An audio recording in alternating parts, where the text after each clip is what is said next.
اس video میں ہم کائنات کی 4 بنیادی اور اہم قوتوں کے بارے میں بات کریں گے۔ کشش ثقل یا گریوٹی سے شروع کرتے ہیں،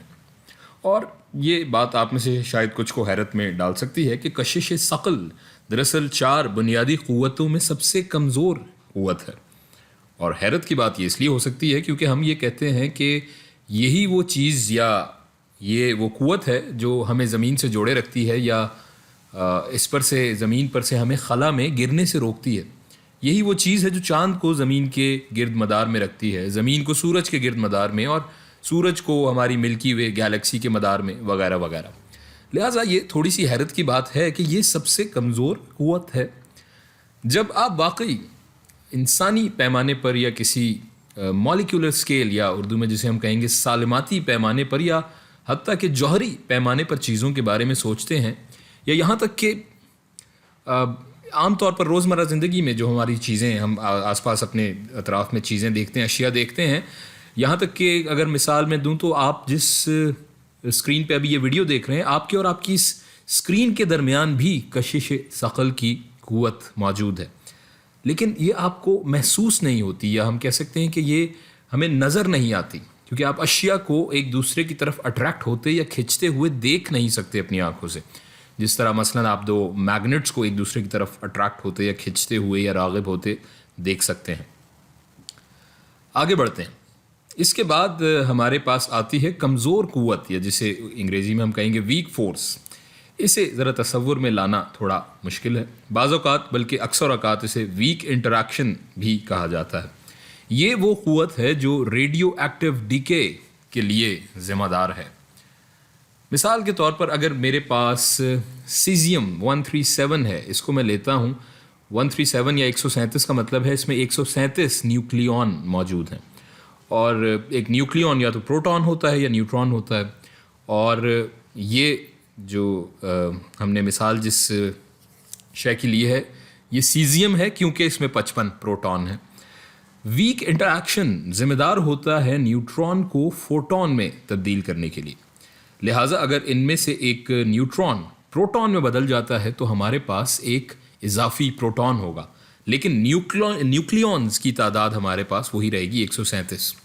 یہاں اضافی نیوٹرون کی بجائے اب آپ کے پاس ایک اضافی پروٹون آ جائے گا، لیکن یہ ہونے کے بعد اب یہ ایک بالکل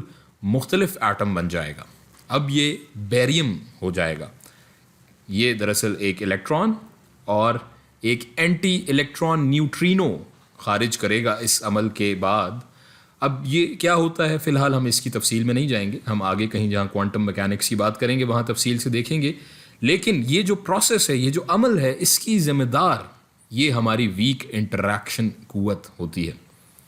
اور صرف یہ سمجھنے کے لیے کہ کشش ثقل ویک انٹریکشن کے مقابلے میں کتنی کمزور ہے، ویک انٹریکشن کشش ثقل یا گریوٹی کی طاقت سے 10⁻25 10 کی طاقت 25 گنا زیادہ ہوتی ہے۔ اب آپ کا سوال بنتا ہے یہ کہ اگر یہ اتنی طاقتور اور اتنی مضبوط ہے تو یہ ہم پر یا بڑے پیمانے پر سیاروں وغیرہ پر کیوں نہیں لاگو ہوتی، جس طرح کہ گریوٹی کا اطلاق یا اپلیکیبل ہوتی ہے گریوٹی۔ اس کی وجہ یہ ہے کہ ویک انٹریکشن بہت ہی چھوٹے فاصلوں پر لاگو ہوتی ہے، لہٰذا یہ کشش ثقل سے کہیں زیادہ مضبوط ہے، لیکن صرف سب اٹامک پیمانے پر۔ ہماری اگلی قوت ہے برقی مقناطیسی قوت، یا انگریزی میں جسے ہم کہتے ہیں الیکٹرو میگنیٹک فورس، اور یہ کشش ثقل سے 10⁻36 10 کی طاقت 36 گنا زیادہ مضبوط یا طاقتور ہے، اور ویک انٹریکشن سے ظاہر ہے اس حساب سے 10 کی طاقت 12 گنا زیادہ یہ طاقتور یا مضبوط ہے۔ دوبارہ اب آپ کا یہی سوال ہے کہ اگر یہ اتنی مضبوط ہے تو یہ کشش ثقل کی طرح میکرو اسکیل پر کیوں نہیں اس کا اطلاق ہوتا، یہ لاگو کیوں نہیں ہوتی؟ تو حقیقت یہ ہے کہ ہمارے پاس کولم چارجز یا میگنیٹک ایلیمنٹس کی تعداد اتنی زیادہ نہیں ہے کائنات میں جتنی کہ مادے یا میٹر کی ہے جس پر کشش ثقل یا گریوٹی کا اطلاق ہوتا ہے۔ آگے بڑھتے ہیں اور بات کرتے ہیں اسٹرانگ فورس کی یا مضبوط قوت کی۔ یہ زیادہ تر ہم کیمسٹری میں اس کے بارے میں پڑھتے ہیں جب ہم ایٹمز کے بارے میں بات کرتے ہیں، اور اس کو سمجھنے کے لیے ہم ہیلیم کا ایک ایٹم لے لیتے ہیں جس کے پاس 2 پروٹونز اور 2 نیوٹرونز ہوتے ہیں اور 2 الیکٹرونز بھی ہوتے ہیں. ہم جانتے ہیں کہ الیکٹران کیوں نیوکلیس کی طرف راغب ہوتے ہیں یا اس کے گرد جو ہے ایک مدار میں چکر لگاتے ہیں، موو کرتے ہیں، کیونکہ ان پر منفی چارج ہے اور نیوکلیس پر مثبت چارج. پروٹون اور نیوٹران اس حساب سے اگر ہم دیکھیں تو ایک طرح سے دونوں ہی پہ مثبت چارج ہوتا ہے. اب پروٹونز آپس میں اگر ان پہ مثبت چارج ہے تو یہ ایک دوسرے سے دور کیوں نہیں جا رہے ہیں؟ ایسی کیا چیز ہے جو انہیں جوڑے رکھتی ہے ایک نیوکلیس کی شکل میں یا ایک نیوکلیس کے اندر؟